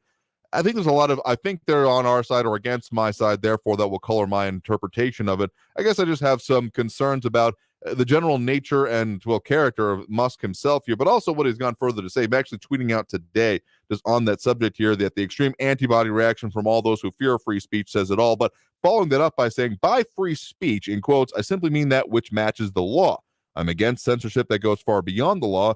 People want less free speech. They will ask government to pass laws to that effect. Therefore, going beyond the law is contrary to the will of the people. So I think there's a little bit of hemming and hawing and a little bit of hedging the situation there. But again, a lot of comments coming in over there. You can chime in. Let's get to those phone lines now. Again, 915-544-5876, 544-KTSM. We do have Andrew on the west side here with us right now. Andrew, thanks for joining us. Yes, thank you. Very good interview with Mr. Bush. I'm a policy man myself. I don't vote for the candidate that I disagree with. Fair enough. I'm sure the other people in your audience are the same way, I would hope. I should hope so, though. Well, let's just say disagree might mean different things to different people. Whether they disagree with their policies is where I would think the most obvious choice would come from. But it does seem that there are more people out there that are talking more about character basis, which is not totally invalid, but maybe not the most impacting thing when it comes to selecting public servants for public office, in my mind, anyway. Yes, I agree. I agree. Now, this Bush, he's a fourth generation politician, yes, but from what he was saying today, I agree. We do need more accountability with these local prosecutors, especially in Austin. You know, that prosecutor out there is as left wing as you can get. You know, he's one of those George Soros candidates, as people like to call him. Yeah. And so the interesting idea that he brought up about prosecutorial, essentially from the AG's office, standards and accountability is an interesting concept, but as he was also saying, would probably take a little bit more legislative passing to truly push it through. Yes, agreed. Now, as for that Raul individual, I'm a type of individual that will, you know, I do follow the science. I do take doctors' advice, but I do ask for a second opinion. Oh, sure. And if Fauci comes out and suggests I should get a lobotomy, I'm not going to follow his science. I'm going to get a second opinion, definitely. I mean, yeah, that's why I know a lot of people were very focused on Fauci and liking or disliking. I mean, it was pretty clear how people felt about it. I didn't give it much thought at all. Like, sure, the public policy is concerning in the ways that it sometimes came out, but like what he was saying by rote is not necessarily, I mean, I wasn't taking it as gospel or anti-gospel in either measure, was maybe taking it with a grain of salt or bolder in some cases, and then making my own decision based on what other evidence and factor I was finding surrounding it and coming to my own decision on it. So this idea of anyone saying that, oh, well, this is, again, gospel or anti-gospel, however you want to go about it and think about it, and therefore must be either followed blindly or opposed in the same measure, is a little bit silly to me. Because making your own decisions is a very important part of being members of an active, representative Democratic Republic. Granted, yes, and I think it's a contradiction. If we want to have if we want to beat this COVID virus, we cannot have open borders allowing thousands of people into our country unchecked. Also, it's also contradictory to be insisting on mask mandates and at the same time eliminating Title 42. Come on, it's either, you can't have it both ways. If you want to maintain a healthy nation, you cannot have it both ways. I mean, yeah, the whole CDC and the decision and the talk even coming out of the White House about it, that, oh, this was an independent decision by the CDC, not influenced by politics, when, oh, come on. You really can expect us to buy that the CDC is not intimately involved with politics these days, particularly given the way they changed the quarantine requirements just ever so slightly ahead of some of this election season stuff. Like, yeah, that's one of the lines I'm buying the least out of all of this. Yes, and by the way, what a lot of people don't realize, it's really not the CDC that has the authority to implement this. It is implemented through the Surgeon General, in all actuality. The CDC pretty much serves as a guiding authority. Right, and of course, the authority exactly of them has come up more than a little bit of issue in both this and other, shall we just say, pandemic-related policies. Yes, sir. Anyway, have a good afternoon, and I turn the mic back over to you. Yeah, appreciate it. Thanks for the point in the call. You have a good one. Likewise. All right. I mean, there's a lot to get into here. Calvin Williams saying last time he asked his doctor for a second opinion, he told me I was ugly. I think the old joke goes, he said, yeah, and I'm stupid too. So anyway, I mean, a lot of conversation going on here. Andrew is saying the Bush family is rife with scandals, among other things. So, I mean, there's a lot of interesting conversations both about our guests and the policies we're talking about here. Let's get to at least another call on the line here. We do have, we got a call on the line here right now. You're live with Talk El Paso. Who's this? This is Jerry, Northwest. Hey there, Jerry. What's on your mind? Oh, I just want to know if Raul's going to send a thank you letter to Donald Trump for getting the shot on its way quicker than 5 years for him activating the turbocharging it. Yeah, the Operation Warp Speed. I'm not going to pretend to speak for him, but I'm just going to say I wouldn't hold my breath about it. Well, he wants to knock him, but he doesn't want to give him any credit when he was right. So, that just shows his character. Thank you, sir. No. Have a good day. That's the thing. Thanks for the point in the call. You have a good one there, too. I mean, I'm not going to blame anyone for holding an opinion as long as they can back it up. That's what really comes down to it for me, because, I could have an opinion that the sky is just a very light shade of magenta. But then, okay, let's back it up, because opinions, sure, are not fact. But if you're basing your opinion not even in fact, well, again, also welcome to make your own decision about someone else's opinion. Just because you have an opinion doesn't mean that you're free from anyone else's, I think is a very underappreciated point in this modern standpoint. I think we can squeeze in one more here. You're live with Talk El Paso. Who's this? This is Mike from the East Side. Good afternoon to everyone. What's on your mind? Elon Musk, I saw a little quote from him, I think it was this morning or last night, where he said, well, next he's going to buy the Country Music Award show and start putting country music back in that. That's his next task. I think I've seen similar things, such as going to buy MTV and actually go back to music videos. So, I mean, I think there's a lot of expectation out there about what might be next. Sure, I understand. I just came back from a couple of recent trips, and since they changed the mask policy, and it seemed like about 20 to 30% of the passengers were wearing masks, electing to do that in the airport and on the planes, and even like in casinos and concert venues and things like that. There's I would say probably 20% or more are electing to wear, a mask in certain scenarios where you're seated with people and stuff like that, elbow to elbow. I guess that's kind of frustrating to me is like, well, Raul was saying 66% of eligible adults are vaccinated, but we've been stuck on that 66 to 70%, depending on who you want to believe, for like 6 months now. So I don't think we're going to get to the herd immunity anytime soon when we have, a certain part of the population that just chooses not to get vaccinated. They're waiting for what? I don't know. I mean, again, I think that's honestly, I think we're decently close. Again, depending on the estimations, it may vary, but also I think that consistently at natural immunity, those who have had it recently enough to still be in a period of immune status is often overlooked by that here. So, I mean, almost regardless of that, we are in a very different situation than we were at the start of the pandemic. Even a year ago at this point, there are a number of treatments now available out there. And again, even in some of these high profile cases, I think someone at least in the administration actually came out today as being tested positive. Yeah, exactly. So, I mean, with all of these things, I was never going to be saying that those people wouldn't get the best treatment possible. Happened with the previous president as well. But even for the, you and me kind of thing, more treatments, more availability, and even we're locally at about an 8% positivity rate. So it's not zero by any means, but also the hospital's nowhere near as overwhelmed as they had been from everything I'm seeing. So I think herd immunity is still probably an interesting concept to look at, but maybe not the key one for, well, how the pandemic response is going to continue going forward. Yeah. So, but I was kind of surprised. I thought it was a large number anyways of people that were electing to wear a mask on the plane and everything, which is fine. I mean, how many of us didn't have bad allergies last year and stuff like that because you were wearing a mask all the time? So, yeah, interesting point there. Yeah.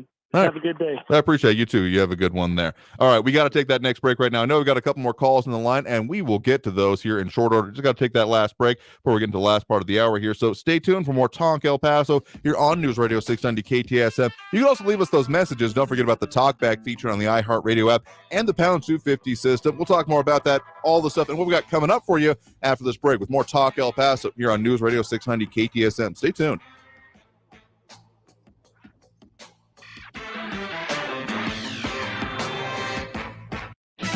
Traffic all day. News Radio 690. Got some slow traffic on the 10 eastbound between Piedras and Paisano with 5 to 10 minute delays. I-10 eastbound at exit 19. A stalled vehicle is blocking the left lane. Zaragoza northbound at the border highway, an injury accident. And you can avoid the congestion downtown at El Paso Street and Overland and take Stanton or San Antonio instead. Kerry Edwards, El Paso traffic. This report is paid for by NHTSA. Leaving a child in a hot vehicle can lead to their death very quickly. Set cell phone reminders or place something you'll need in the back seat so you don't forget your child is in the car. Look for your baby before you lock. Brought to you by NHTSA. We all hear the radio ads about the IRS. They tell you to be afraid, to be scared, and they try to frighten you into calling. I'm not here to do that. Tax Relief Advocates is different. TRA is here to tell you that if you owe money to the IRS, whether it's $5,000, $50,000, or $500,000, we have a solution. It doesn't matter if you're sitting in your car, at work, or with your kids. No matter where you are, call now. 800-616-1997. Don't lose hope. TRA can eliminate or reduce what you owe to the IRS. There is zero risk to you. If we can't reduce your tax debt, then you pay nothing. Our passion is taxes and helping individuals fix their IRS problems. We have a 5-star rating on Google and Yelp and an A+ with the Better Business Bureau. You don't need to be afraid of the IRS any longer. End your tax nightmare today by visiting us online at tra.com or call 800-616-1997. That's 800-616-1997. Tax Relief Advocates. Real solutions for real people. If you owe the IRS back taxes, then get ready to pay up. The IRS has giant private collection agencies actively tracking down folks who owe the IRS. So if you think dodging them was stressful in the past, it's going to get a whole lot tougher. Optima Tax Relief has this advice. Don't wait. Solve your tax problems now before it's too late. Optima Tax Relief works to stop the demand letters, stop the aggressive collection actions, and stop the IRS collectors from targeting you. Ask Optima about the Fresh Start Initiative, one of the biggest breaks the IRS has ever offered. If you qualify, you could save thousands, and nobody knows this program better than they do. Optima is A+ rated with the Better Business Bureau, and they get results, having resolved over $1 billion of tax debt for their clients. Get a fresh start. Call today for your free consultation. Call 800-337-4548. That's 800-337-4548. 800-337-4548. Optima Tax Relief. Some restrictions apply. For complete details, please visit OptimaTaxRelief.com. 180 over 111, and I had a stroke. I couldn't speak or walk. This is high blood pressure. Get back on your plan. Go to loweryourhbp.org. Brought to you by the American Stroke Association, American Medical Association, and the Ad Council. News Radio 690 KTSM. Live from the KTSM AM 690 studios, it's Talk El Paso with Andrew J. Polk. To be a part of the show, call 915-544-KTSM or follow on Facebook at facebook.com/Talk El Paso. Now here's your host, Andrew J. Polk. Thank you all so very much for joining us here for Talk El Paso, airing live on News Radio 690 KTSM. I'm your host, Andrew J. Polk, rounding the bend on the last segment of the last hour of our show here today. But don't worry, we'll, of course, be back with you here tomorrow, talking more about some of the local investigative reporting, among other things, with our news partners over at KFOX 14 for you soon. Plus, we got a whole lot more we got to get into with these impending runoff elections. Some significant local ones still on the ballot here, so we'll be getting into all of that and a whole lot more. Probably some focus on some of these county commissioner races because, well, impactful. And talking about tax rates, one thing we didn't even get to today was about the city actually talking about setting tax rates, not actually doing it yet, but some instructions therein. We'll have to get into that tomorrow on the show here as well. So a whole lot more coming up for you in future days. But let's get to at least one more call or two here before we end the program here. Right now, we do have Luis out in Horizon here with us. Luis, thanks for joining us. Hello, Andrew. I love your show. I hear you on your show, and I hear you on your dad's show, and I love it. I love history. But Excellent. Talking about COVID, you know, I had COVID when it started. It only lasted 5 days. Okay. But I didn't know it was COVID. Mm-hmm. But I gave it to my wife, she's bedridden, and she tested positive for it. But we could smell and taste it. We didn't know it was COVID. But then I had to take some things I had to take care of at the court. So I took it just in case they asked me. So I took the first shot, the second shot, and I got really sick with the shots. You know, I couldn't sleep in a bed because I started retaining a lot of water. I had water in my lungs. I couldn't sleep in a bed for 3 months. I had to sleep in a recliner, and then gained a lot of weight with the water. I gained 35 pounds of water retention. Wow! But it was weird because me and my wife, we could smell and taste, so we didn't think it was COVID. Oh, okay. The doctors said, no, what a coincidence. It can't be the shot. But I got really, really sick. I thought I was dying in the recliner. I couldn't breathe. I almost called 911 2 or 3 times in a recliner and then I couldn't walk from the inside the house to the outside the garage to get in my truck because the fatigue was terrible. Thank God I'm over it now. Oh yeah, thankfully. But the doctors don't. They say no, it can't be that. But what a coincidence. I mean, there was a lot of talk about the side effects of the vaccine itself here. I experienced something nowhere near the order of magnitude you did, but I was kind of out of commission for a day, essentially. Chills and hot flashes, all that kind of stuff here. So I definitely felt it myself here when taking it. In my calculuses, I would prefer it over the full disease, but I will say that this is exactly the reason that personal choice is supposed to play into these things, because different individuals are going to have their own responses to these. There's people out there that cannot take most vaccines, and not taking those into account. I had a stroke and a heart attack, so that's why I took it. But then my doctor, I just saw my doctor yesterday, and he said, "Hey, are you going to take the booster?" I said, "No, I'm afraid of it now. I don't want to take nothing anymore." I mean, yeah, based on a severe reaction from the last one, I would not blame you. And again, that being, it's supposed to be a cornerstone of modern medical practice, the idea of refusal of treatment, but that has gone this isn't even a treatment in that case, but the refusal of any kind of a medicine approach here. You're supposed to be able to make those informed decisions for yourself here. And some of the more contentious court cases, even prior to this, have been around for those in certain categories, such as minors or people deemed unable to make this decision for themselves. The ability to do that or not has been very contentious even before here. So yeah, the inability to make this, it's something that a reasonable thinking and active human being is supposed to be able to do for themselves. So that's why I've taken a very dim view on any of the policies that, get in between that, because based on your experience, yeah, if I was in your shoes, I wouldn't be taking it, and I wouldn't blame you for making that kind of a decision. Scary. Very scary, but I'm very comfortable. I don't even wear face masks anymore. Again, because I feel that's your so prerogative. Safe, Absolutely. Well, I appreciate the point there and your perspective. You have a good one. Yes. Say hello to Tim Boynton out there. Goodbye. I appreciate it there.